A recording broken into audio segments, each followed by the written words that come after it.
Donc, merci beaucoup, merci pour Simsteri pour votre présentation. C'est vrai que je pense qu'on ne peut que partager votre point de vue et votre engagement.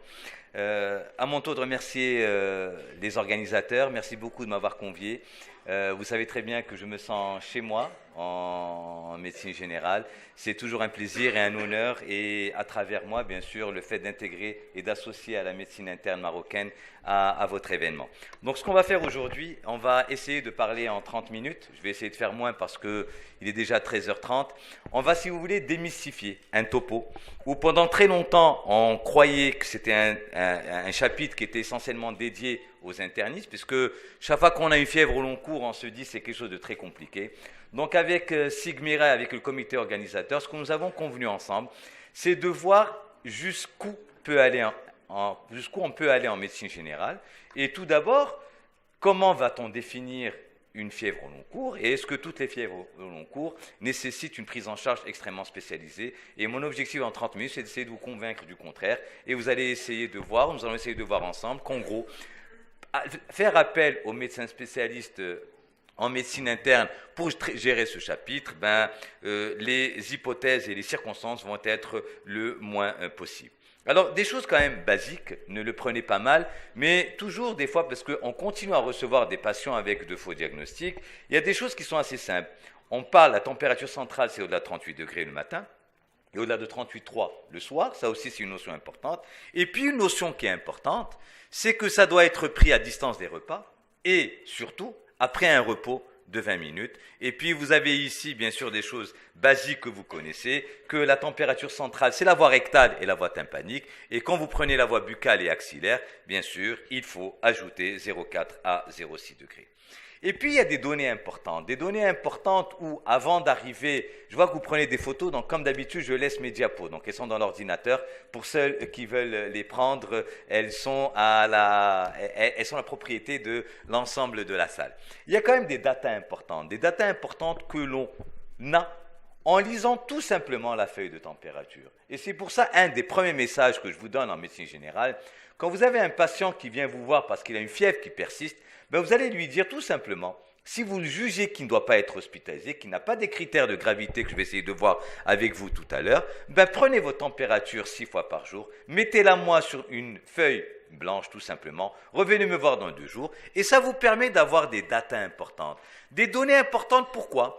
Parce qu'une fièvre en plateau, regardez, si une fièvre élevée stable, les diagnostics dans le contexte marocain ne sont pas très importants. C'est la typhoïde, et puis il y a une nouvelle maladie chez nous, c'est le paludisme de primo-invasion. Quand vous avez une fièvre rénitente, c'est-à-dire une fièvre irrégulière, oscillante avec température subnormale le matin et élevée le soir, c'est des suppurations profondes. Donc là, vous allez aller directement à de l'imagerie pour rechercher, vous n'allez pas faire les différentes étapes.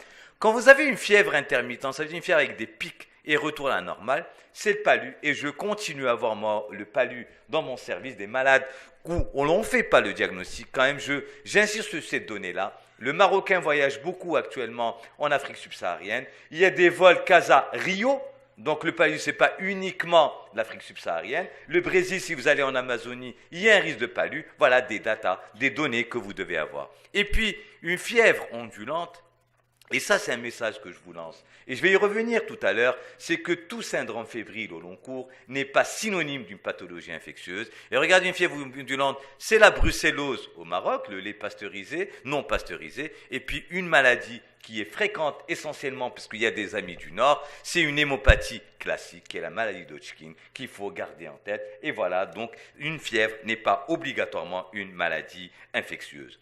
L'autre message, c'est que quand vous avez un syndrome fébrile, les données qui vont vous faire transférer le patient très rapidement, ou là vous n'allez pas passer les étapes, c'est les signes de gravité. Et s'il existe un signe de gravité majeur que vous devez garder, et c'est un signe que l'on passe à côté, pourquoi? Parce que l'on ne déshabille pas systématiquement nos patients, c'est ce fameux purpura fulminans, donc la méningite, les méningococcémies, où le malade peut rapidement mourir. Bien sûr, n'oubliez pas les terrains sous-jacents, nos patients qui sont sous corticothérapie au long cours, Et en médecine générale, beaucoup de patients sont sous corticothérapie au long cours, l'immunodépression, bien sûr le syndrome septique sévère, et bien sûr cela va de soi. Chaque fois que vous avez un trouble neurologique, la question ne se pose pas, le malade est rapidement transféré.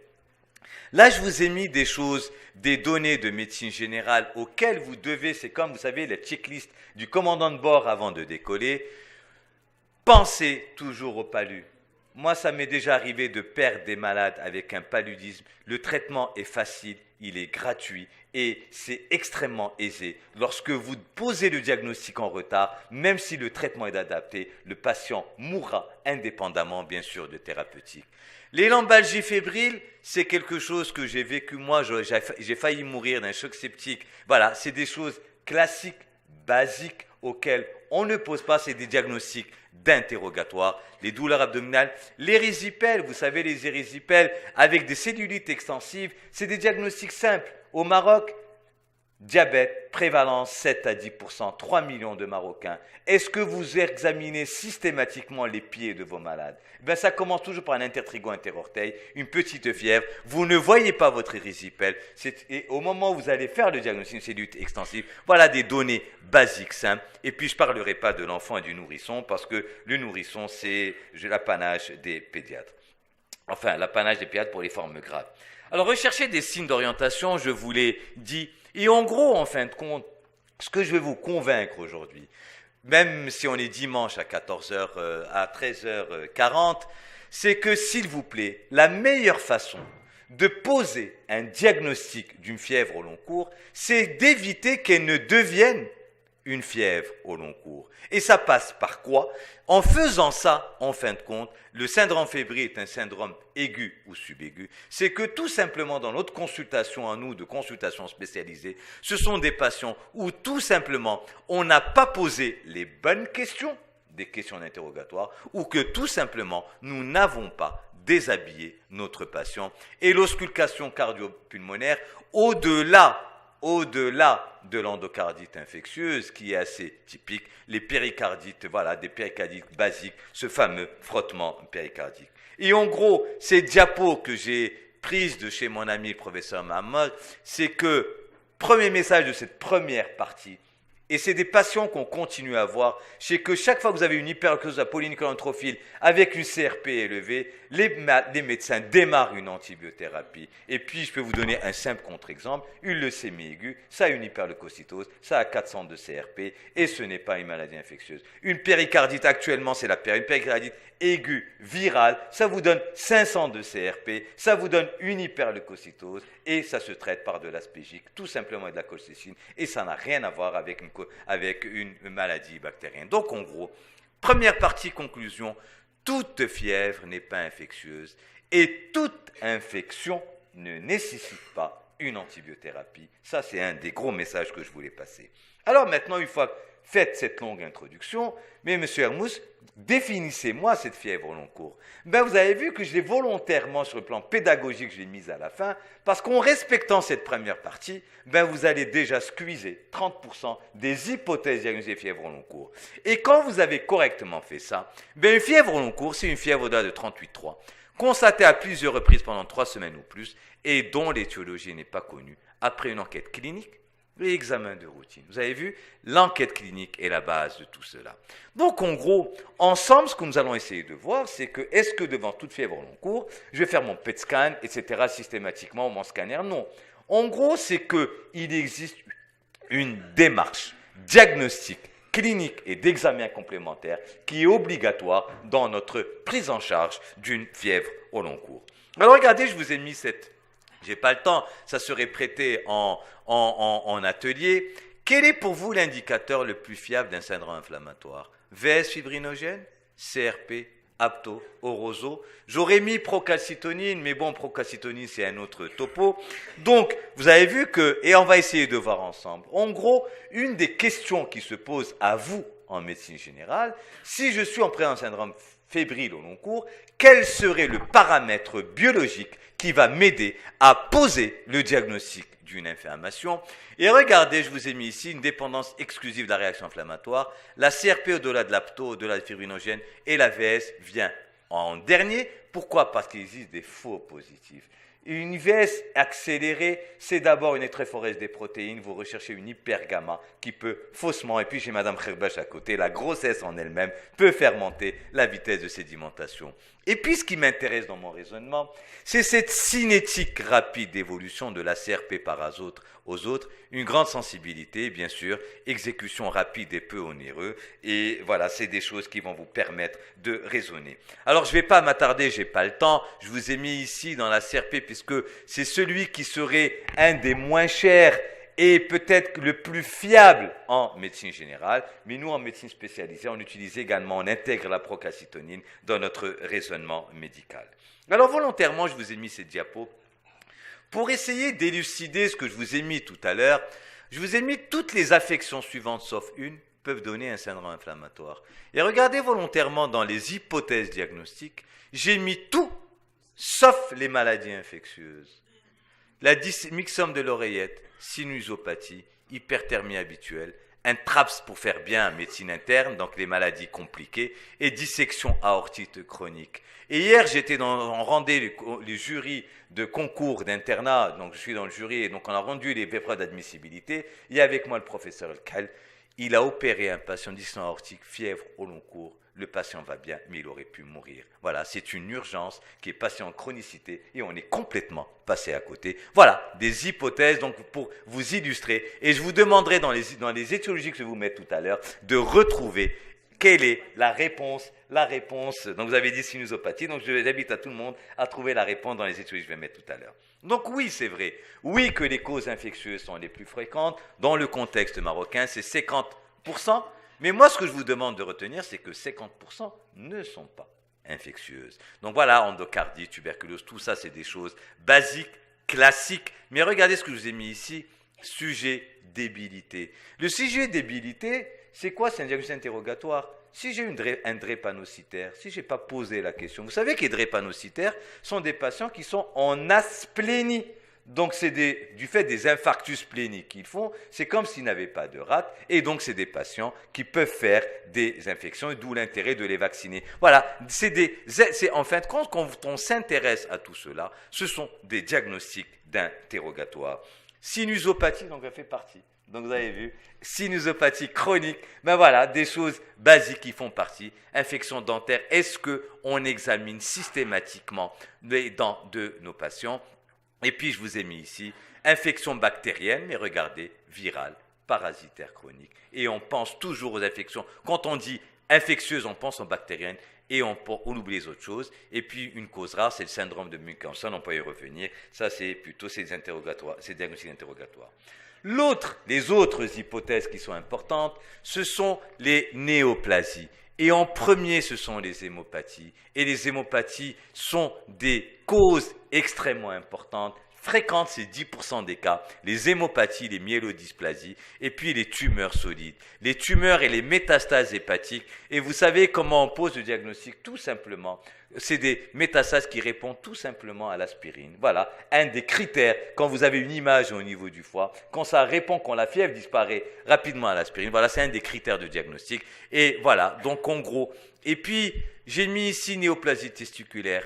J'ai perdu mon cousin il y a 20 ans, d'une fièvre au long cours, personne n'a examiné. On a posé le diagnostic de néoplasie testiculaire quand il avait des métastases pulmonaires.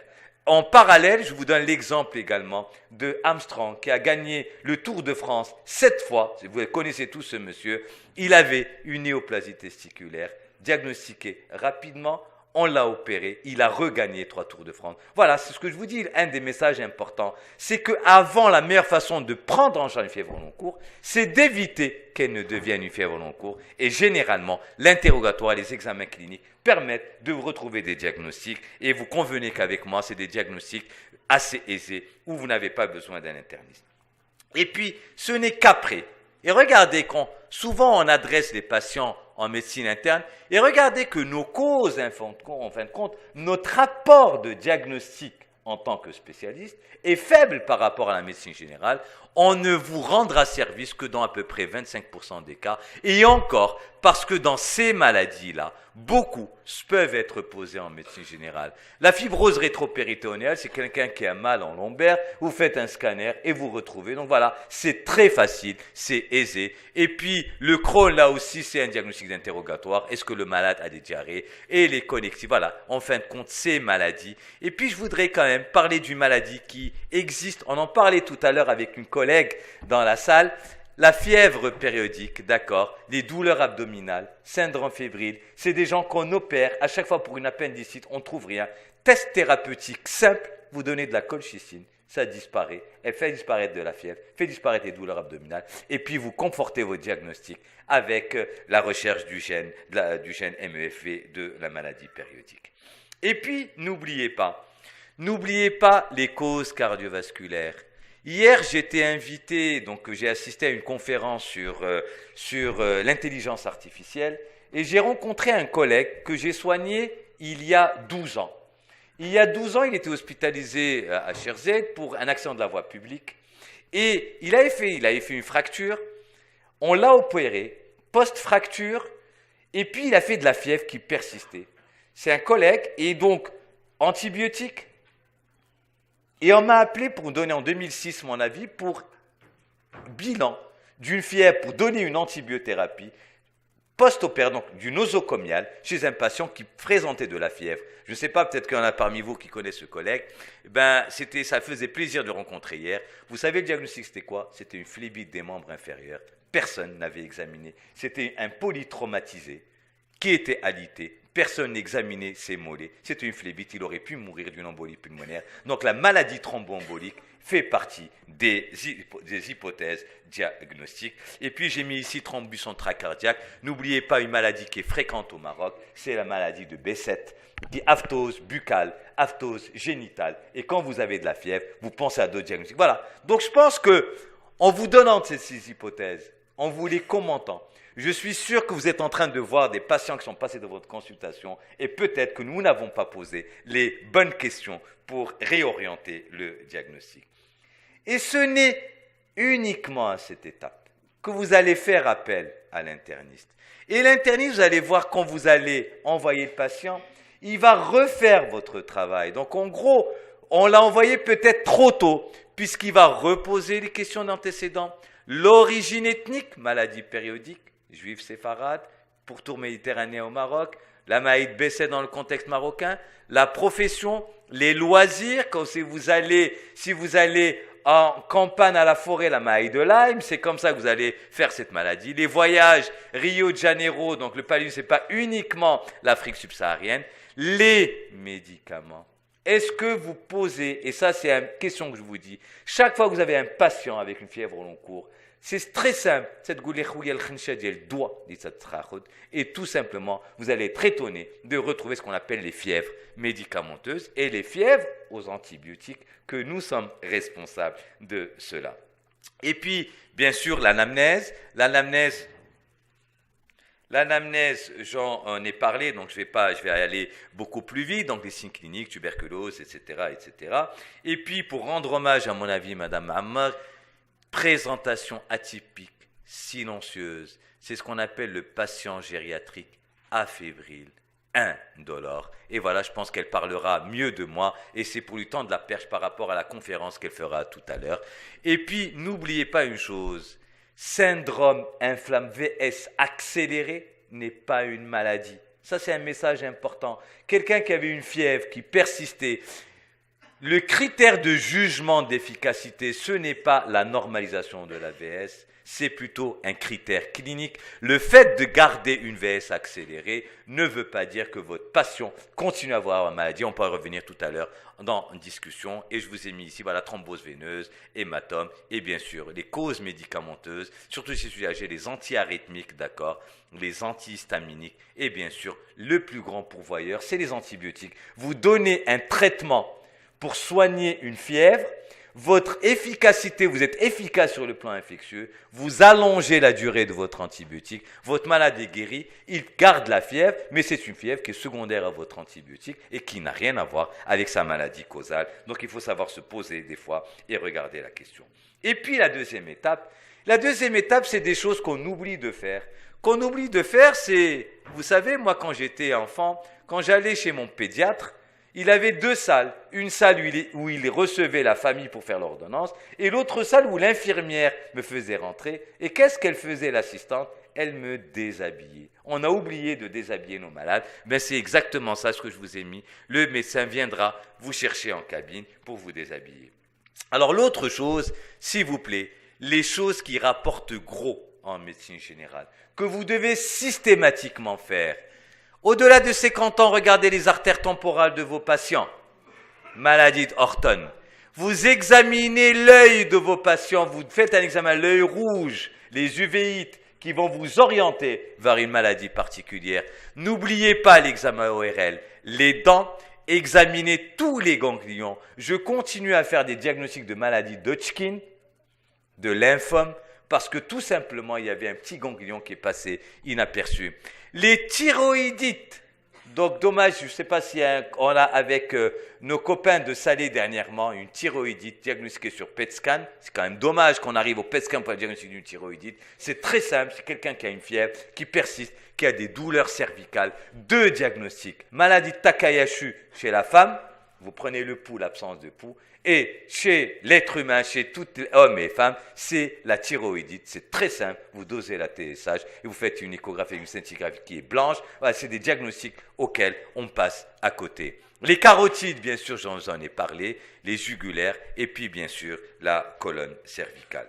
Et puis, bien sûr, le souffle cardiaque, c'est très simple. L'examen, bien sûr, l'acide, tout ça, c'est des choses basiques. Et n'oubliez pas, l'examen cutané. Dernier patient que j'ai eu, tout simplement basique, patient, hyperuricémie, goutte, crise de goutte qu'on met sous ilorique, qu'on oublie de voir, qu'il y a une fièvre au long cours, c'était un Lyell. Et on a perdu, pas plus tard que la semaine dernière, le surveillant des urgences, voilà, qui est mort secondaire, voilà, à des choses, voilà, basiques et des fièvres au long cours, voilà. Donc on l'a perdu, donc la semaine dernière, voilà, des choses. Donc c'est pas des choses que je vous raconte tout simplement, c'est du vécu. Et donc cette conférence, je l'ai faite avec, enfin cette présentation, je l'ai faite avec mon tablier de médecine générale. Et puis les membres inférieurs, regardez, volontairement, je vous ai mis ici. Est-ce qu'on s'amuse tous à regarder, voilà, les crises et embolies de Christophe, voilà, des choses basiques, donc tout simplement auxquelles je n'ai pas le temps de m'étendre. Alors j'arrive aux examens complémentaires et vous avez vu que volontairement, j'ai fini avec les 2/3 de la présentation, donc je respecte les temps, il me reste 10 minutes. Donc les 2/3 de la présentation et à aucun moment, je n'ai parlé d'examens complémentaires. Et vous avez vu que volontairement, ça a été fait volontairement parce qu'on se jette à faire des examens coûteux, alors que souvent le diagnostic est souvent pas toujours. Et donc, en gros, la question qui se pose, c'est à quel moment dois-je demander des examens complémentaires? Et si oui, quels sont les examens complémentaires que je vous disais qu'il faut demander? Je les ai mis ici. Scintigraphie, ça c'est un questionnaire, donc vous allez répondre comme tout à l'heure avec les hypothèses que je vais mettre. Scintille au gallium, scintille au globule rouge marqué, le PET scan, le scanner thoraco-abdominopelvien et la biopsie de l'artère temporale. Donc voilà, quelle est la meilleure rentabilité? Je vous laisserai répondre tout seul. Donc regardez la troisième étape, examen biologique. Ce n'est que lorsque vos examens sont négatifs que vous passez au scanner et l'échographie transthoracique, et ce n'est que quand c'est négatif, que ça c'était avant, qu'on faisait le PET scan, puis scintigraphie au gallium. Ça, c'est à l'étape de médecine générale. Vous allez voir que quand on est en milieu spécialisé, on squeeze des fois cette étape et le PET revient très rapidement en deuxième intention. Alors, PET scan et fièvre inexpliquée, donc je suis obligé d'en parler parce que c'est l'actualité. Regardez, c'est sensibilité 80%, spécificité 86%, apport diagnostique, qu'on ne vous vante pas des choses fausses. Ce n'est pas chouefa, comme ce que m'a dit un collègue, ce n'est pas l'examen qui va vous poser le diagnostic. Il est intégré dans un contexte d'argument. Et regardez, il vous règle le problème dans 35-70% des cas, mais ce n'est pas 100% des cas. Il a un intérêt dans l'infection focale, Dans les pathologies inflammatoires, particulièrement les vascularites et les vaisseaux vasculaires des gros troncs, les thyroïdes granulomateuses, et puis les hémopathies et les tumeurs solides. Et puis la question du coût, il faut l'intégrer dans le total des examens complémentaires que l'on doit faire. Donc voilà, donc quand c'est négatif, vous passez au PET. Quand c'est positif, vous avez les examens orientés. Et quand c'est négatif, vous passez aux examens de 4e ligne.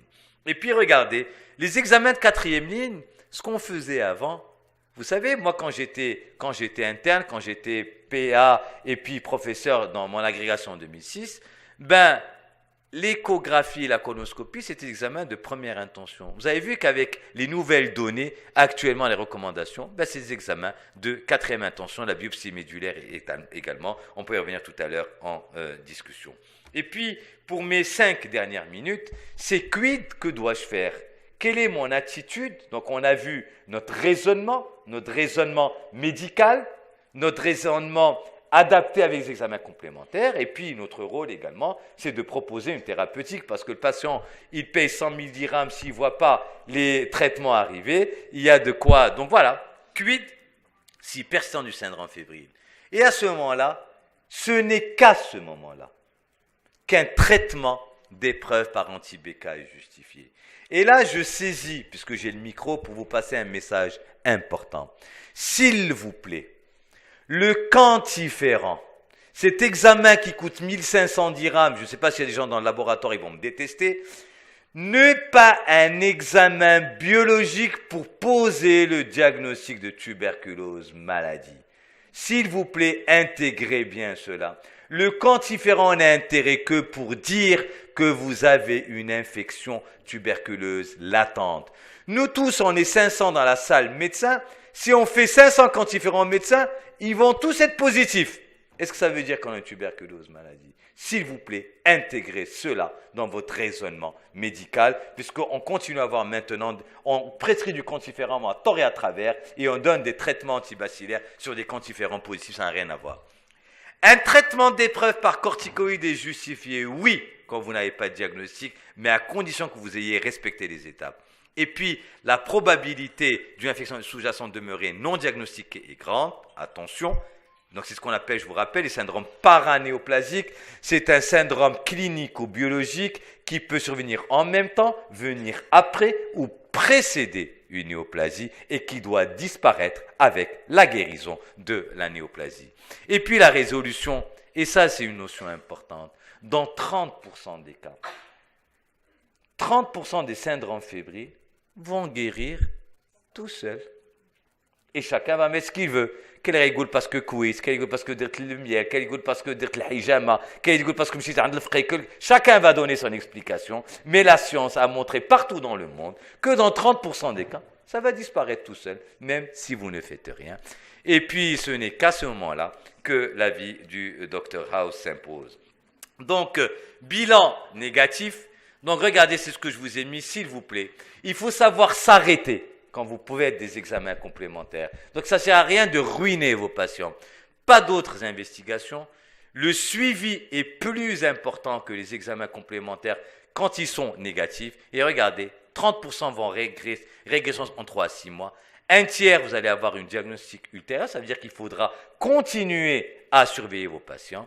Et bien sûr, dans un tiers des cas, vous n'aurez jamais de diagnostic, même si vous amenez le meilleur des RCP. Alors, des spécificités gériatriques, juste pour Mouna, voilà, BAT, j'insisterai jamais. C'est une maladie qui est nouvelle chez nous. Je me rappelle très bien quand j'étais à Paris, quand j'étais chef de clinique à Paris, j'avais ma professeure, j'étais tout le temps en bagarre avec elle.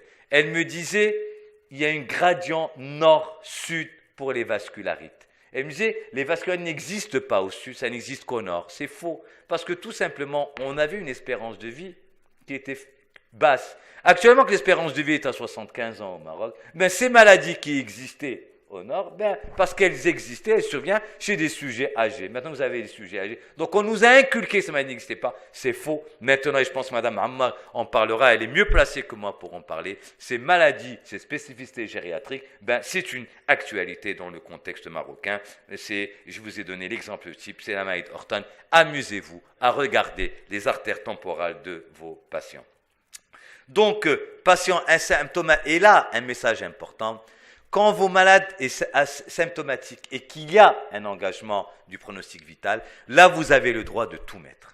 Vous mettez antibiotiques, lébrites, comme les antibiotiques, non, c'est pas automatique. Là, ce n'est pas vrai. Vous mettez antibiotiques à spectrolase, vous mettez traitement antibacillaire, vous mettez corticoïdes, vous mettez ce que vous voulez. Là, le pronostic vital est mis en jeu. Et vous avez vu que quand on respecte tout ce qu'on a dit, ben ce monsieur, il chômerait parce qu'on ne lui donnerait pas de malade à diagnostiquer. Je vous remercie.